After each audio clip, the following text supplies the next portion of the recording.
नमस्कार दोस्तों, स्वागत है आपका एक बार फिर मेरे चैनल इलेक्ट्रिकल एंड इंस्ट्रूमेंट। दोस्तों आज के वीडियो में बात करूंगा दोस्तों, बहुत ही इंपॉर्टेंट टॉपिक है दोस्तों। यहाँ पर बता दूं दोस्तों कि हमारे पास दो मोटर है दोस्तों, एक है सिंगल फेज और दूसरी है हमारे पास थ्री फेज। आपको पता ही होगा दोस्तों कि जो सिंगल फेज की मोटर रहती है उसमें हम 230 वोल्ट देते हैं दोस्तों, और जो थ्री फेज की मोटर रहती है उसमें 415 वोल्ट देते हैं दोस्तों। यहाँ पर बता दूं दोस्तों कि दोनों का मोटर का जो किलोवाट है, माने कि दोनों मोटर हमारे 2-2 किलोवाट की है दोस्तों। जो सिंगल फेज की मोटर है वो भी हमारे पास 2 किलोवाट की है, और जो थ्री फेज की मोटर है वो भी 2 किलोवाट की है दोस्तों। दोनों मोटर को मैं अलग-अलग 10-10 घंटे के लिए 10 घंटे के लिए सिंगल फेज की मोटर को चलाऊँगा, 10 घंटे के लिए थ्री फेज की मोटर को चलाऊँगा दोस्तों। तो कौन-सी मोटर को चलाने पे इलेक्ट्रिसिटी बिल ज़्यादा आएगा वो इस वीडियो में हम देखने वाले हैं दोस्तों। जो भी दोस्तों हमारे इलेक्ट्रिकल फील्ड में वर्क करते हैं या बैकग्राउंड रखते हैं उनके लिए वीडियो बहुत ही खास होने वाला है। तो वीडियो में लास्ट तक बने रहिए। वीडियो पसंद आए तो लाइक करें, चैनल को सब्सक्राइब करें दोस्तों। चलिए हम कैलकुलेशन के माध्यम से समझेंगे दोस्तों कि कौन सी मोटर को चलाने से हमारा जो इलेक्ट्रिसिटी बिल है वो ज़्यादा यानी कि जो यूनिट है वो ज़्यादा बनेगी दोस्तों। चलिए देखते हैं दोस्तों। जैसे कि मैंने बताया दोस्तों कि हमारे पास दो मोटर है दोस्तों, एक है सिंगल फेज की दोस्तों और दूसरी है दोस्तों थ्री फेज की मोटर दोस्तों। दोनों ही मोटर का अगर हम पावर की बात करूँ दोस्तों, तो जो थ्री फेज की मोटर है दोस्तों वो भी हमारे पास 2 किलोवाट की, और सिंगल फेज की मोटर है वो भी हमारे पास 2 किलोवाट की है दोस्तों। तो यहाँ पर आप देख पा रहे हो विच मोटर कंज्यूम मोर इलेक्ट्रिसिटी, इसमें कौन सी मोटर सिंगल फेज की या थ्री फेज की, कौन सी मोटर ज्यादा इलेक्ट्रिसिटी बिल खपत करेगी, यानी कि कौन सी मोटर ज्यादा यूनिट बनाएगी दोस्तों, जिसका इलेक्ट्रिसिटी बिल ज्यादा है दोस्तों। तो यहाँ पर आप देख पा रहे हो दोस्तों, ये हमारे पास है सिंगल फेज। सिंगल फेज में हम क्या करते हैं, फेस और न्यूट्रल, फेस और न्यूट्रल देते हैं दोस्तों। कोई भी एनर्जी मीटर में दिया दोस्तों, एनर्जी मीटर से मैंने फेस और न्यूट्रल निकाल के मोटर को दे दिया दोस्तों। वहीं पर आप नीचे देखोगे दोस्तों, यहाँ पर देखिए आर वाई बी, तीन फेस हम देते हैं दोस्तों, आर वाई और बी तीन फेस दिए हुए दोस्तों मैंने थ्री फेस एनर्जी मीटर में दोस्तों, और वहां से मैं निकाल के मोटर को दे दिया दोस्तों। अब बात करने वाला दोस्तों कि कौन सी मोटर, अगर एक मोटर सिंगल फेज से चला रहा हूँ दोस्तों वो भी 2 किलोवाट की, और एक मोटर को मैं थ्री फेज से चला रहा हूँ वो भी 2 किलोवाट की है दोस्तों, तो कौन सी मोटर ज़्यादा इलेक्ट्रिसिटी बिल बनाएगी, यानी कि के डब्ल्यू एच, यानी कि जो यूनिट है दोस्तों, आपको पता ही होगा दोस्तों जो यूनिट बनता है दोस्तों हमारा के डब्ल्यू एच में बनता है दोस्तों। तो कौन सी मोटर ज़्यादा यूनिट बनाएगी दोस्तों, तो यहाँ पर हम कैलकुलेशन के माध्यम से समझेंगे दोस्तों। किसी भी मोटर का के डब्ल्यू एच यानी कि यूनिट निकालने के लिए हम क्या करते हैं दोस्तों, जो भी पावर है यानी कि कितने किलोवाट की मोटर है दोस्तों, उस किलोवाट में हम क्या करते हैं मल्टीप्लाई कर देते हैं घंटे, कितने घंटे मोटर चलाना है दोस्तों। ऐसे ही जो थ्री फेज में भी ये फार्मूला रहेगा दोस्तों, थ्री फेज में भी हम के डब्ल्यू एच निकालने के लिए क्या करते हैं दोस्तों, कितने किलोवाट की, यानी कि 2 किलोवाट की है तो कितने घंटे चलाना है, यानी कि और से मल्टीप्लाई कर देते हैं। तो मैं यहाँ पर बता दूं दोस्तों कि दोनों ही मोटर को मैं 10 घंटे के लिए चला, इस मोटर को भी मैं 10 घंटे के लिए चला रहा हूँ थ्री फेज की, और सिंगल फेज की मोटर को भी मैं 10 घंटे के लिए चला रहा हूँ दोस्तों। तो यहाँ पर हम फार्मूले में रख देंगे दोस्तों 2 किलोवाट मल्टीप्लाई 10 हॉर्स।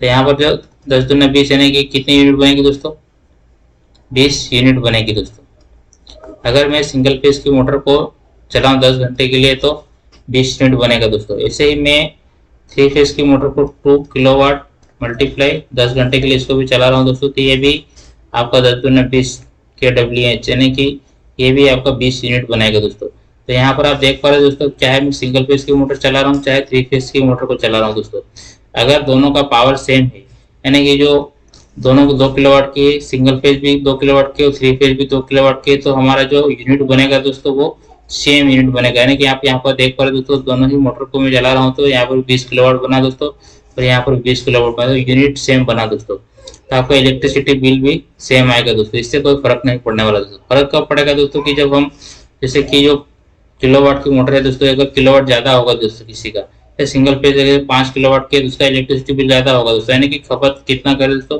उस पावर पे डिपेंड करता है दोस्तों, कि मोटर जो पावर है उस पर डिपेंड करता है कि जो लोड है दोस्तों वो हमारे पास कितने पावर का है दोस्तों, उस पर डिपेंड करता है दोस्तों। कई दोस्तों के मन में ख्याल रहता है दोस्तों कि जो सिंगल फेज की मोटर रहती है दोस्तों, जैसे कि ये सिंगल फेज की मोटर है दोस्तों, single phase motor, single phase की मोटर में जो वोल्टेज रहता है वो 230 वोल्टेज रहता है दोस्तों, 230 वोल्टेज रहता है दोस्तों। और जो थ्री फेज की मोटर रहती है दोस्तों, थ्री फेज की मोटर में 415 वोल्टेज रहता है दोस्तों। तो थ्री फेज की मोटर में 415 वोल्टेज रहता है तो उसकी यूनिट कम कैसे बनेगा दोस्तों, तो यहाँ पर बता दो दोस्तों कि जब भी वोल्टेज बढ़ता है दोस्तों, वोल्टेज बढ़ता है तो आपका जो करंट है वो कम होगा दोस्तों।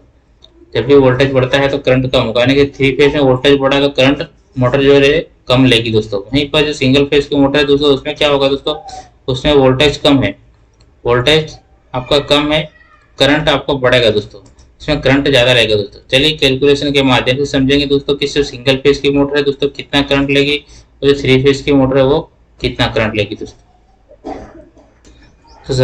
तो सबसे पहले हम बात करेंगे दोस्तों कि सिंगल फेज की अगर मोटर है दोस्तों, सिंगल फेज का अगर करंट निकालना है यानी कि कितना एम्पियर करंट लेगा दोस्तों, तो सिंगल फेज के लिए हम क्या करेंगे दोस्तों, एक फार्मूला है दोस्तों, पावर बट्टे क्या करेंगे दोस्तों, जो भी वोल्टेज है दोस्तों, वोल्टेज में मल्टीप्लाई कर देंगे पावर फैक्टर से दोस्तों। तो यहाँ पर मैं जो पावर है दोस्तों, पावर आपको पता है कि दोस्तों कि 2 किलोवाट है, 2 किलोवाट है तो 2 किलोवाट को क्या करेंगे दोस्तों, 2 किलोवाट को अगर मैं वाट में कन्वर्ट करना है दोस्तों, तो हम 1000 से मल्टीप्लाई कर देंगे दोस्तों, 1000 से मल्टीप्लाई कर देंगे, तो आपका यहाँ पर निकल के आएगा 2000 वाट, 2000 वाट। तो यहाँ पर मैं 2000 वाट है तो 2000 वाट लिख देता हूँ दोस्तों। उसके बाद डिवाइड कर देंगे हम वोल्टेज, वोल्टेज जैसे कि सिंगल फेज में 230 वोल्टेज होता है दोस्तों, 230 वोल्ट मल्टीप्लाई करते हैं पावर फैक्टर आपने 0.8 मान लेते हैं दोस्तों। तो यहाँ पर करंट निकलेगा दोस्तों हमारा, वो निकलेगा आपका लगभग 11.36 एम्पियर। आप मल्टीप्लाई करके करोगे तो आपको 11.36 एम्पियर करंट निकल के आएगा दोस्तों। तो सिंगल फेज की मोटर है वो 11 एम्पियर के अप्रोक्स करंट लेगी दोस्तों। वहीं पर मैं बात करूँगा 3 फेज का हम कैलकुलेशन करेंगे। 3 फेज में कैलकुलेशन करने के लिए क्या करेंगे दोस्तों, वही पावर लिखेंगे दोस्तों। पावर में हम क्या करेंगे, 3 फेज में एक √3 की वैल्यू भी लिखनी पड़ेगी दोस्तों, √3 वोल्टेज टू पावर फैक्टर। यहाँ पर बता दो दोस्तों कि पावर वही हमारे पास 2 किलोवाट है, 2 किलोवाट को मैं वाट में कन्वर्ट करूंगा तो 2000 हो जाएगी दोस्तों, 2000 बटा आपका √3 की value 1.732 multiply voltage 415 multiply power factor 0.8 मान लेते हैं दोस्तों। आप मल्टीप्लाई करके इसकी वैल्यू निकालोगे तो आपका जो करंट निकल के आएगा दोस्तों वो 3.47 एम्पियर। तो यहाँ पर आपने देखा दोस्तों कि हम सिंगल फेज की मोटर को चलाए तो 11 एम्पियर के लगभग करंट लेगा दोस्तों। वहीं पर मैं 3 फेज की मोटर को चलाऊँ तो 3.4 एम्पियर करंट लेगा दोस्तों। अब होता क्या है दोस्तों, इसमें जो हमारी सिंगल फेज की मोटर रहती है दोस्तों, सिंगल फेज की मोटर में जो फेज जा रहा है दोस्तों, जैसे कि इस लाइन से अगर फेज जा रहा है दोस्तों तो फेज के माध्यम से 11 एम्पियर करंट जाएगा दोस्तों, इस फेज के माध्यम से 11 एम्पियर करंट जाएगा दोस्तों। वहीं पर जो 3 फेज जो है दोस्तों, 3 फेज में तीनों फेज में जो है वो डिवाइड हो जाएगा दोस्तों एम्पियर, यानी कि जैसे कि 3.4 आर फेज से जाएगा दोस्तों, वहीं पर वाई फेज से भी 3.4 एम्पियर जाएगा दोस्तों, वहीं पर बी फेज से भी 3.4 एम्पियर करंट जाएगा दोस्तों। ऐसे कि मतलब तीनों फेज में जो करंट है वो डिवाइड हो जाएगा दोस्तों। यहाँ पर देखा जाए तो अगर मैं तीनों को प्लस करूँ तो वही आपका लगभग 11 एम्पियर के लगभग जाएगा दोस्तों, यानी कि टोटल जो करंट है वो 11 एम्पियर ही जाएगा दोस्तों। यानी कि सिंगल पेज चलाऊँ या 3 पेज चलाऊँ दोस्तों, दोनों ही मोटर लगभग सेम करंट लेगी दोस्तों। बस फर्क इतना रहेगा दोस्तों कि सिंगल पेज की मोटर है दोस्तों एक ही वायर के थ्रू 11 एम्पियर करंट लेगा दोस्तों, और जो 3 फेज की दोस्तों तीनों फेज में अलग अलग डिवाइड हो जाएगा दोस्तों। 3.4 एम्पियर 3.4 एम्पियर 3.4 एम्पियर ऐसे करके आपका टोटल में कन्वर्ट करूँ तो 11 एम्पियर 11 एम्पियर के लगभग करंट जाएगा दोस्तों।